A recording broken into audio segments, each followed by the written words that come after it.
많은 신앙인들이 신앙생활은 하고 있지만은 성경을 절대적인 기준으로 잡지 않고 있습니다. 우리라는 공동체보다는 자기 혼자 나라고 하는 그 개인주의 중심으로 되어 있고 내면보다는 형식을 훨씬 더 중요하게 생각을 합니다. 구원받은 그리스도인들이 왜 그리 깊이 잠들고 있는지, 예? 잠자는 사람이 너무 많아요. 구원받았다고 하면서 잠자는 그리스도인들 얼마나 무슨입니까?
어느 때부턴가 자기도 모르게 이제 마음이 서서히 식어가는 자기를 발견하는 겁니다.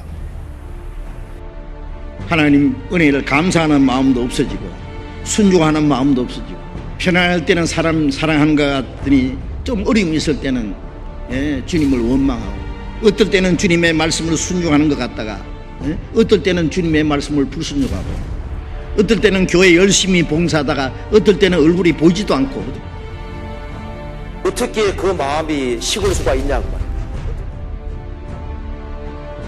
너희가 나를 불러 주여 주여 하면서도 어찌하여 나의 말하는 것은 행응치 않느냐.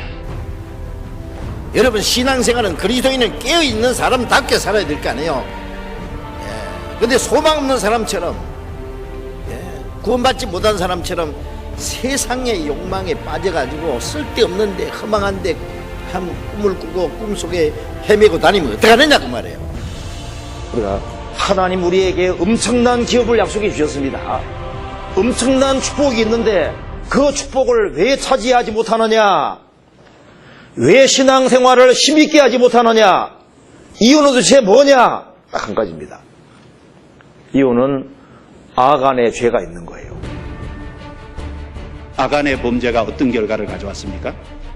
아간의 범죄가 결국 이스라엘로 피하게 만들었잖아요. 아간 한 사람의 범죄거든요.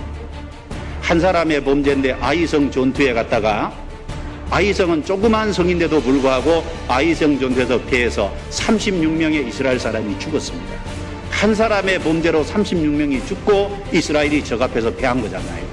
죄가 들어오면은 죄는 그 사람을 무능력하게 만들고 그 사람을 하나님 앞에 쓸모없는 인간으로 만들고 그 사람을 넘어지게 만드는 거예요.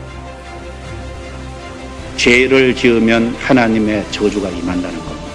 죄를 지으면 다른 말로 하나님의 능력을 상실하게 된다는 얘기거든요. 인생의 핵심은 죄에 있는 겁니다. 죄. 우리가 교회 생활을 하면서 한 가지 심각하게 생각해야 될 건 내 죄가 내 문제만이 아니라는 걸 생각해야 됩니다. 어떤 죄는 자기 한 사람의 문제, 죄 때문에 교회에 전도하는 것이 방해받을 수 있다는 걸 생각해야 되는 거예요.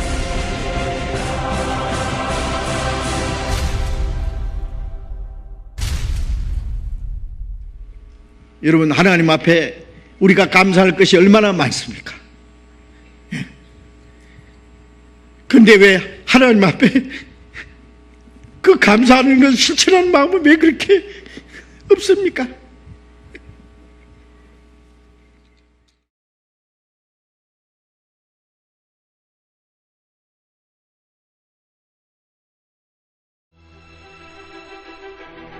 오늘날 섬길 자를 택하라.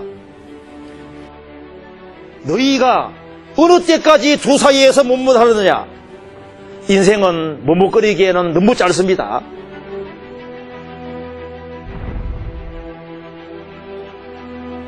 우리도 지금 중요한 시점에 와 있습니다. 내가 어떤 인생을 살 것이냐. 주님 말씀을 따를 거냐, 주님의 지를 따를 거냐, 아니면은 세상 사람처럼 살 것이냐 결심해야 됩니다. 다시 일어나서 주님 붙잡아요. 주님 붙잡는 게 사는 길입니다. 오늘날 섬길 자를 분명히 택하고 분명한 태도를 가지고 생활을 살아갈 때 하나님께서 나머지 인생을 만들어 가실 겁니다.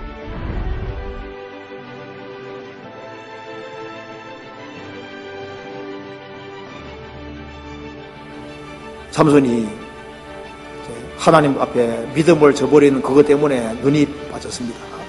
그래서 맷돌을 굴리는 신세가 되었습니다. 그런데 이 삼손이 맷돌을 굴리면서 철저하게 회개했잖아요.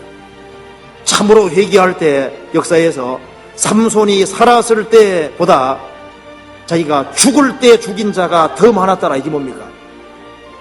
하나님께서 완전히 회복시켜 주신 거예요. 이 삼손이 시므리서 11장에 믿음의 사람에 나옵니다. 비록 죄를 지었을지라도 참으로 들이키고 살아갈 때 주님께서는 그 사람에게 더 큰 은혜 주시고 더 귀하게 사용할 수도 있는 거예요.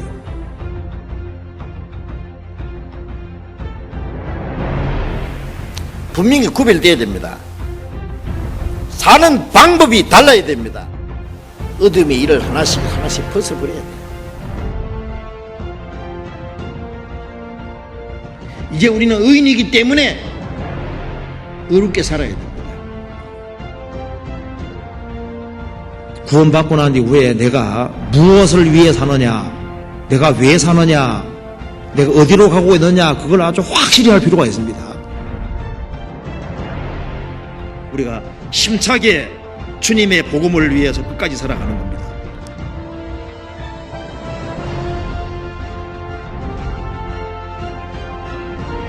우리가 주님을 위해서 계획을 세우고 복음 전하기 위해서 계획을 세우고 희생하고 수고하는 일을 계속할 때 주님께서도 쉬지 않고 계속 일하실 겁니다.